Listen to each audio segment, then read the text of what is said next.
कहानी की शुरुआत एक भयानक तूफान से जूझते हुए प्लेन से होती है, जहां हमारा मेन कैरेक्टर जिसका नाम चक था, वह शांति से बैठकर टॉयलेट कर रहा था कि तभी अचानक प्लेन का प्रेशर घटने लगा, जिससे टॉयलेट का दरवाजा खुल गया और कार्गो में आग लगकर एक खतरनाक विस्फोट हो गया। पायलट ने चक को सीट पर बिठाया क्योंकि समुद्र में इमरजेंसी लैंडिंग करनी थी। पायलट ने लाइफ राफ्ट देकर बेल्ट बांधने को कहा।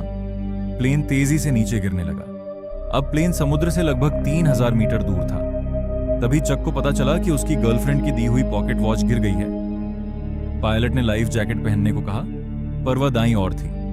पॉकेट वॉच की वजह से जैक ने अपनी सीट बेल्ट खोल दी और लड़खड़ाते हुए उसे उठाने चला गया। लेकिन वॉच उठाते ही जैसे ही वह जैकेट लेने की कोशिश करने लगा, तभी प्लेन का एंगल बदलने के कारण वह हिल भी नहीं पाया।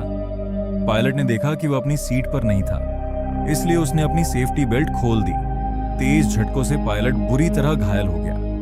पायलट ने प्लेन को समुद्र की सतह पर धीमी गति से टच कराया, लेकिन गलत लैंडिंग से पानी केबिन में भर गया। सेफ्टी बेल्ट न बंधे होने की वजह से चक की जान बच गई। तभी अचानक प्लेन का ऊपरी हिस्सा फट पड़ा और समुद्र का पानी प्लेन के अंदर भरने लगा। लेकिन किस्मत से चक के हाथ में इन्फ्लेटेबल राफ्ट था, पर जैसे ही उसने उसे खोला, तभी अचानक राफ्ट से जुड़ा हुआ हिस्सा प्लेन में फंस गया। डूबता हुआ एरोप्लेन चक को राफ्ट के साथ नीचे खींचने लगा। पर चक की किस्मत अच्छी थी क्योंकि राफ्ट से जुड़ी हुई रस्सी अचानक टूट गई और इस तरह लाइफ राफ्ट ने उसे खींचते हुए मौत के मुंह से बाहर निकाल लिया। आखिरकार चक सही सलामत समुद्र की सतह तक पहुंच गया। उसने अपनी पूरी ताकत लगाकर राफ्ट पर चढ़ने की कोशिश की और मरते दम तक राफ्ट के किनारे को कसकर पकड़े रहा। लेकिन वह धीरे धीरे उस इंजन की ओर बहने लगा जो अभी भी चल रहा था। पीछे खतरा देखकर उसने तुरंत आंखें बंद कर ली। तभी इंजन में आग लग गई और विस्फोट की लहर ने उसे उछालकर फिर से समुद्र में गिरा दिया।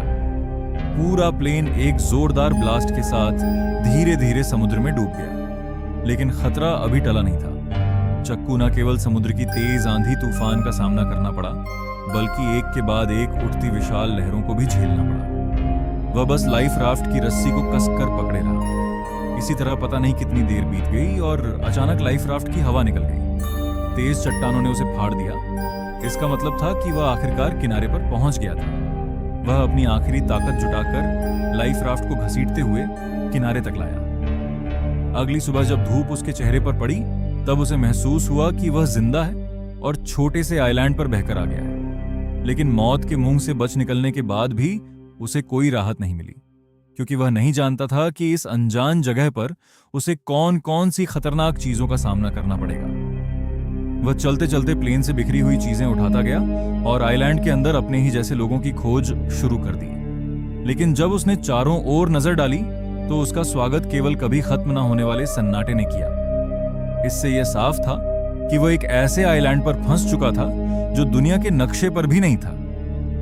कोई है यहां फंसकर मर ना जाए, इसलिए उसने खुद को बचाने के लिए तरह तरह के उपाय सोचने शुरू कर दिए। लेकिन इस समय उसके पास समुद्र तट पर हेल्प का निशान लिखने के अलावा कोई कारगर तरीका नहीं था। जल्दी ही रात का अंधेरा छा गया और वह अब भी उम्मीद कर रहा था कि कोई गुजरती हुई नाव उसे देख ले। लेकिन जैसे जैसे रात होती गई, उसकी उम्मीदें भी धीरे धीरे चारों ओर के सन्नाटे की वजह से डर में बदलती गई। वह जंगल के बेहद खतरनाक जीवों की आवाज सुनकर लगातार डर से कांपता रहा। अगले दिन उसने इकट्ठा की गई चीजों से एक काम चलाओ रेस्टिंग प्लेस बनाया और प्लेन से निकले सामान की जांच शुरू कर दी।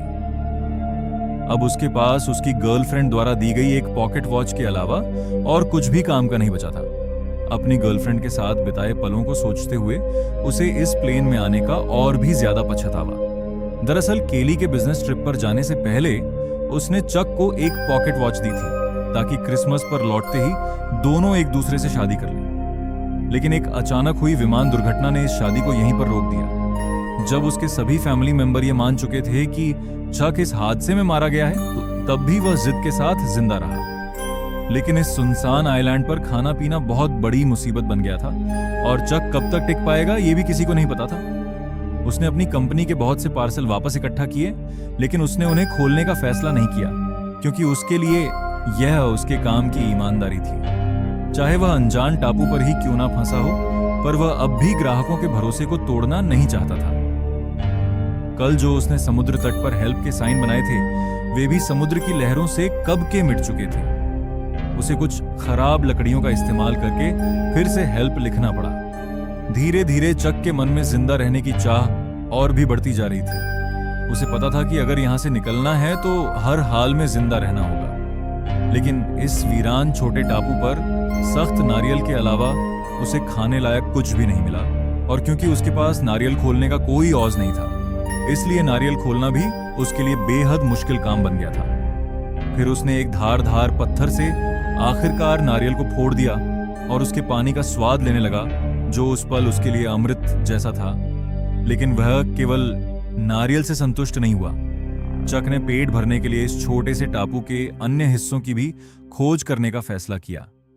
वह यहाँ की सबसे ऊंची चोटी पर चढ़कर सब कुछ देखना चाहता था, लेकिन नुकीले पहाड़ी पत्थरों ने उसकी राह मुश्किल कर दी। इसलिए उसने पत्थर से अपनी पैंट का कपड़ा काटा, उसमें पत्ते मिलाए और एक जोड़ी जूते बना लिए। लेकिन जब वह पहाड़ की चोटी पर पहुंचा तब उसे पता चला कि यह सचमुच एक सुनसान टापू ही है।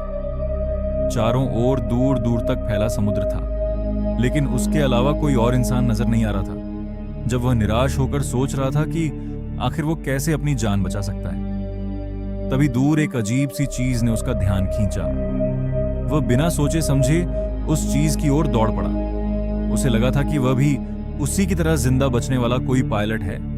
लेकिन जब चक ने उस पायलट को पलटकर देखा तो पाया कि वह तो काफी समय पहले ही मर चुका था।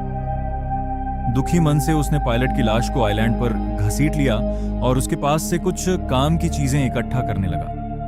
उसने एक जोड़ी अभी भी पहनने लायक जूते, एक टॉर्च जो अब भी जल सकती थी और एक बेकार हो चुका बटुआ अपने पास रख लिया। इसके बाद उसने पायलट के लिए एक कब्र खोदी और उसकी लाश को उसमें दफना दिया और उसकी मरने की तारीख एक चट्टान पर लिख दी। शाम के समय चक समुद्र तट पर बैठा अपने जूतों को निहार रहा था। उसके मन में एक अजीब सी उदासी थी। उसे लगा कि शायद अगली बार जो उस कब्र में लेटा होगा वह खुद ही होगा।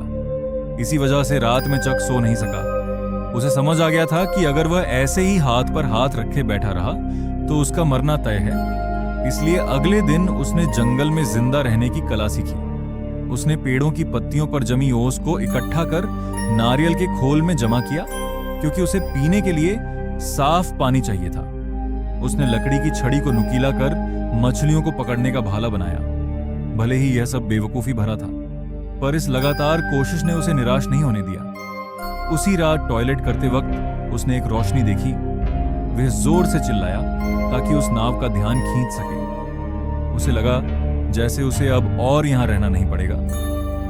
उसने टॉर्च से संकेत दिया कि कोई उसे देख ले, लेकिन दूरी ज्यादा होने की वजह से ये हल्की सी रोशनी किसी काम की नहीं थी। जैसे जैसे वह रोशनी उसकी नजरों से धीरे धीरे ओझल होती गई, उसका दिल गुस्से और बेबसी से भर गया। इसलिए अगली सुबह सूरज निकलते ही वह बेसब्री से फटी राफ्ट लेकर उस जहाज की दिशा में बढ़ चला, क्योंकि यह उसके कई हफ्तों की कोशिशों के बाद मिली एकमात्र बच निकलने की उम्मीद थी।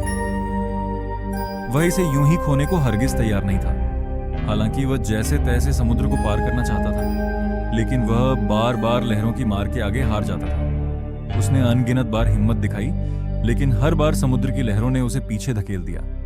लेकिन फिर भी वह हार मानने को तैयार नहीं था। उसने बहुत कोशिश की, लेकिन आखिरकार समुद्र की लहरों ने उसे अपने अंदर समा लिया। पानी के अंदर पहुंचते ही अचानक उसकी जांघ एक नुकीले समुद्री पत्थर से टकरा गई और एक तेज दर्द ने चक की जांघ को खूनम खून कर दिया। इस वक्त उसमें अब और आगे बढ़ने की ताकत नहीं बची थी। वह बस टूटी फूटी राफ्ट को घसीटते हुए बुरी हालत में किनारे लौट आया। शाम के समय अचानक आसमान में तेज आंधी और मूसलाधार बारिश शुरू हो गई, जिससे पहले से ही घायल चक की मुसीबतें और बढ़ गईं। वह राफ्ट की मदद से केवल कंपनी के सामानों को ही ढक सका। फिर वह बारिश से बचने के लिए खून से बहती टांग के साथ कोई और जगह ढूंढने लगा।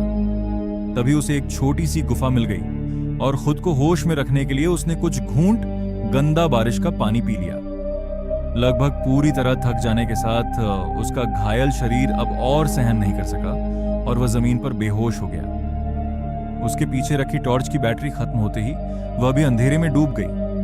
अगले दिन जब फिर से तेज दर्द के साथ जागा, उसकी टांग के घाव में कीड़े लगने के लक्षण दिखाई दे रहे थे। इस सुनसान जगह पर अगर इसका इलाज ना हुआ तो उसे और भी बड़े खतरे का सामना करना पड़ेगा। जिंदा रहने की थोड़ी सी भी उम्मीद पाने के लिए उसे अपने मन की जिद छोड़नी पड़ी और उसने उन पार्सलों को खोलने का फैसला किया। पैकेजों में उसे 1 दर्जन वीडियो टेप, एक गिफ्ट की तरह सजाया गया वॉलीबॉल, एक सुंदर महिला की लंबी ड्रेस और सबसे स्टाइलिश दिखने वाली एक जोड़ी स्केट्स मिले। लेकिन आखिरी पार्सल को उसने खोलने का फैसला नहीं किया। शायद इसलिए कि वह निराश नहीं होना चाहता था, या शायद इसलिए कि वह अपने लिए एक उम्मीद बचाकर रखना चाहता था। उसने पार्सल की पैकिंग में इस्तेमाल हुए फोम को अपने घाव पर लगाया। फिर जूतों के फीते खोलकर उसने उनसे काम चलाऊ पट्टी बांध ली। जूतों के ब्लेड उसके सबसे काम आने वाले औजार बन गए और लंबी ड्रेस की काली जाली से उसने एक आसान मछली पकड़ने का जाल बना लिया। मछली पकड़ने के औजार की मदद से कई दिनों बाद वह आखिरकार पहली बार पेट भर खाना खा सका। कच्चा खाना निगलना मुश्किल ना हो, इसके लिए चक ने लकड़ी रगड़कर आग जलाने का फैसला किया। लेकिन भले ही उसने सुबह से लेकर शाम तक और फिर शाम से लेकर अगली सुबह तक लगातार कोशिश की, पर फिर भी उसके मन में जो छोटी सी चिंगारी थी वह उसकी उम्मीद के मुताबिक आग नहीं बन सकी। जब उसके दोनों हाथ रगड़ते रगड़ते छिल गए तब उनसे ताजा खून बहने लगा, जिससे चक का गुस्सा फूट पड़ा। आइलैंड की मुश्किल जिंदगी और पुरानी चोटों ने उसे पूरी तरह तोड़ दिया था। चक ने किनारे बैठकर अपने घावों को पानी से साफ किया और तेज दर्द ने उसे परेशानी का एहसास फिर से करा दिया। अब उसके लिए जिंदा रहना एक ऐसा सवाल था जिससे वह भाग नहीं सकता था। अभी अभी गुस्से में फेंकी गई वॉलीबॉल उसके पैरों के पास पड़ी थी, जिस पर उसकी ताजा लाल हथेली की छाप बहुत ही चमकदार दिख रही थी। तभी उसके दिमाग में एक अजीब ख्याल आया। उसने अपनी लार से हथेली के निशान पर 2 आंखें और ऊपर हल्की सी मुस्कान बना दी। अब वह वॉलीबॉल एक इंसान के चेहरे जैसी लगने लगी थी। शायद बहुत ज्यादा अकेले रहने के कारण उसने तय किया कि वो इस चेहरे को अपना दोस्त बना लेगा। उसने वॉलीबॉल का नाम विल्सन रखा और उसे अपने पास रख लिया ताकि वह उसकी जिंदगी में उसका साथ दे सके। यह दृश्य थोड़ा अजीब जरूर था, लेकिन कम से कम उसे अकेला होना महसूस नहीं हुआ। विल्सन की निगरानी में चक को जैसे फिर से पूरी ताकत मिल गई। जैसे जैसे वह तेजी से लकड़ी को घिसता गया, लकड़ी के टुकड़ों के बीच सचमुच चिंगारी निकल आई। जलती आग को देखकर चक बहुत खुश हो गया, जैसे उसने कोई बड़ी जंग जीत ली हो। यह आग उसके लिए खाना पकाने की अच्छी स्कीम होने के साथ अपने यहाँ होने का सिग्नल भेजने की भी अच्छी जुगाड़ थी। रात में वह खाते हुए विल्सन से अपनी हालत पर बात करता है। उसकी कैलकुलेशन के हिसाब से वह अब लगभग 4000 मील से भी अधिक दूर निकल आया था। यानी अगर वह चाहे कि कोई उसे ढूंढ ले तो उसके मिलने की संभावना लगभग नामुमकिन थी। लेकिन अब चक के पास कोई रास्ता नहीं था। वह बस खुद को मजबूत कर जिंदा रहने की कोशिश करता रहा।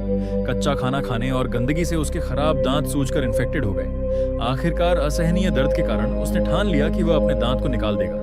उसने एक हाथ में स्केट वाली छुरी दांत पर टिकाई और दूसरे हाथ में पत्थर लिया। उसने सोचा कि लंबे दर्द से बेहतर है एक बार का दर्द। फिर उसने जोर से वार कर दिया।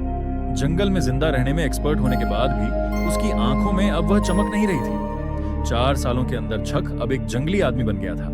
हालांकि मछली पकड़ने में माहिर होने से उसे मांस की कमी नहीं थी, लेकिन उसकी आंखों में पहले जैसी जीने की गुंजाइश गायब हो चुकी थी। अब वह बच निकलने की कोई उम्मीद नहीं रखता था और हर दिन का जिंदा रहना बस उसकी अकेलेपन का एक और दिन था। पर कुछ समय बाद उसे चट्टान के किनारे से एक टिन का टुकड़ा मिला और वह उसे समुद्र तट पर ले आया। लेकिन जैसे ही समुद्री हवा ने उस टिन के टुकड़े को गिरा दिया, तभी अचानक उसके दिमाग एक आइडिया में आया। अगर वह इसका इस्तेमाल समुद्र की लहरों को चीरने के लिए कर सके तो शायद सच में उसके पास इस जगह से निकलने का मौका हो सकता है। यह आइडिया आते ही उसने एक पल और इंतजार नहीं किया। उसे इस सुनसान टापू पर से जल्द निकलना था। चक तुरंत हरकत में आ गया। सबसे पहले उसे एक नाव बनानी थी। उसने बहुत सारी टहनियां इकट्ठा की और उन्हें एक साथ रखा।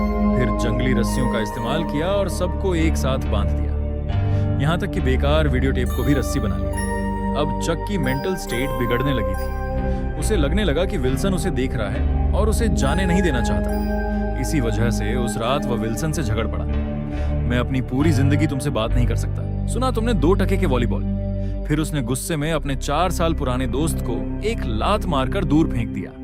लेकिन जब वह कुछ देर बाद शांत हुआ तो उसे अपने दोस्त विल्सन के लिए गहरा पछतावा। इसलिए वह रात के अंधेरे में विल्सन को ढूंढने निकल पड़ा और प्यार से उसके चेहरे पर फिर से रंग लगा दिया। हर दिन इसी तरह बीतता गया और चक की लकड़ी की नाव भी बनकर तैयार हो गई। उसने जाने के लिए सारी चीजें तैयार कर ली थी। अब बस सही दिशा की हवा का इंतजार था ताकि वह अपनी नाव को समुद्र में उतार सके। उसने अपने यहाँ फंसे होने का साइन भी छोड़ दिया था। उसने 10,500 से भी ज्यादा दिनों तक इस बेरहम टापू पर फंसे रहने का वर्ल्ड रिकॉर्ड बना दिया था। जब वह आखिरी अक्षर उकेर रहा था तभी अचानक हवा उस दिशा में चलने लगी जहां चक चाहता था। उसने एक्साइटेड होकर नाव को समुद्र की ओर धकेल दिया और फिर अपने पुराने दोस्त विल्सन के साथ जिंदगी खोजने की ओर निकल पड़ा। समुद्र की लहरें अब भी वैसी ही थीं, लेकिन वे उसे घर लौटने से रोक नहीं सकी। झील की लहरों की तरह समुद्र की हर एक लहर लगभग उसे डुबो ही देती थी, लेकिन वह अपनी कोशिशों से लहर को चीरता चला गया। हर बार जब वह मौत के मुंह से बच निकलता तो उसके भीतर से बाहर निकलने की खुशी और भी बढ़ जाती। जब चक ने पीछे मुड़कर उस छोटे से टापू को देखा जिसने उसे 4 साल तक कैद रखा था, तब उस पल में चक के दिल में एक अजीब सी फीलिंग थी। अगर उसने इस कठिनाई का सामना करने की जिद ना की होती तो शायद आज भी वह अकेलेपन से भरी जिंदगी जी रहा होता। हालांकि उसकी जंग अभी बस शुरू ही हुई थी। उसे पता नहीं था कि आगे जो खतरे उसका इंतजार कर रहे हैं वे उसके लिए सबसे घातक चुनौती साबित होंगे। ठीक उसी वक्त जब उसे लगा कि वह इसी तरह बहते बहते इंसानों की बस्ती तक पहुंच जाएगा, तभी एक और भीषण तूफान ने उसे झकझोर दिया। उस रात तेज बारिश में आंखें खोलना नामुमकिन था। वह नाव को पकड़े लहरों के बीच लाचार पड़ा रहा और हमलों को सहाता रहा। यह उसके लिए सबसे कठिन रात। वह बेबस था और सब कुछ भगवान पर छोड़ चुका था। अच्छी बात यह रही कि चक किस्मत वाला था। उस रात की भीषण आंधी तूफान भी उसे अपने साथ नहीं ले जा सकी, लेकिन उसकी नाव को भारी नुकसान पहुंचा था। और सबसे अहम बात यह थी कि उसका पुराना दोस्त भी रस्सी ढीली हो जाने के कारण नाव से अलग हो चुका था। जब उसे इसका एहसास हुआ तब तक विल्सन समुद्र की लहरों के साथ बहुत दूर बह चुका था। वह उसका इकलौता साथी था जिससे वह दिल की बातें करता था। भले ही वह सिर्फ एक वॉलीबॉल था, लेकिन वही उसका एकमात्र सहारा था। वह सब कुछ भूलकर समुद्र में कूद पड़ा और उसे बचाने की कोशिश करने लगा, लेकिन दूरी बहुत ज्यादा थी और गहरा समुद्र उसे बार बार डरा रहा था। एक तरफ उसकी जान बचाने वाली नाव थी और दूसरी तरफ उसका 4 साल का सहारा विल्सन, लेकिन अब उसके पास कोई और चारा नहीं था।